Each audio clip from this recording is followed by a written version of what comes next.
केन्दुझर जिला पाटना निर्वाचन मंडली अंतर्गत पाटना ब्लॉक भगपोषीठारे बिजु जनता दल पाटना तरफ नवीन ओडिशा सारथी समावेश अनुष्ठित हो जाइछि।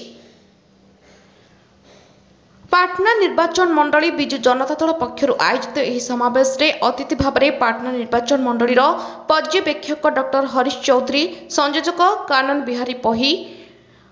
पाटना विधायक पार्थी जगन्नाथ नायक, वरिष्ठ बीजेडी नेता पूर्वतन विधायक पार्थी भवानी शंकर नायक, जिला कृषक मोर्चा सभापति दीपक राज, पाटना ब्लॉक सभापति माधवानंद पृष्टि, साहारपड़ा ब्लॉक सभापति दिलीप कुमार साहू, झुंपुरा ब्लॉक सभापति जदुमणि राउत, चंपुआ ब्लॉक सभापति भागीरथी दास, जिला साधारण संपादक प्रशांत कुमार भंजदेव, निरंजन त्रिपाठी, पाटना ब्लॉक अध्यक्षा सुकांती नायक, साहारपड़ा ब्लॉक अध्यक्षा रीना नायक, झुंपुरा ब्लॉक अध्यक्षा मालती नायक, पाटना निर्वाचन मंडल वरिष्ठ नेता अजय पट्टनायक, पूर्वतन पाटना ब्लॉक अध्यक्ष विश्वनाथ नायक जोगदे आगामी निर्वाचन 2टी संख्यारे भोट देवाकू अनुरोध करथिले।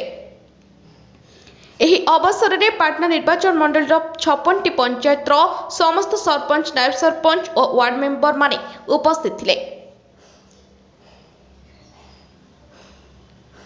केन्दुझर जिला पाटना ब्लॉक दशरथ बारिंग रिपोर्ट, ज्योतिप्रभा न्यूज।